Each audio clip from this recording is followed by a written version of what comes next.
तर नमस्कार मित्रांनो, महाराष्ट्राच्या राजकारणामध्ये आता सकाळी सकाळी आलेली जी बातमी आहे ती खूपच धक्कादायक आणि वेदनादायी आहे. ती म्हणजे आपल्या महाराष्ट्राचे उपमुख्यमंत्री अजितदादा पवार यांचं विमान दुर्घटनेमध्ये मृत्यू झाला. खरं सांगायचं झालं तर राजकारण किंवा समाजकारण एका बाजूला असेल, पण महाराष्ट्राच्या राजकारणात खूप मोठी ही हानी झालेली आहे. त्यांना स्वतः आम्ही प्रत्यक्षामध्ये भेटून त्यांचं काम करण्याची पद्धत पाहिलेली आहे.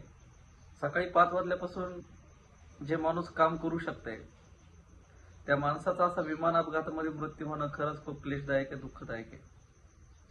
हे व्हायला नव्हतं पाहिजे. ईश्वर त्यांच्या आत्म्यास शांती देव आणि पवार कुटुंबियांना सावरण्याची क्षमता देव, हिंमत देव. आणि जे काय झालं ते खरंच खूप दुःखदायक झालंय. अजितदादा पवार यांना भावपूर्ण श्रद्धांजली.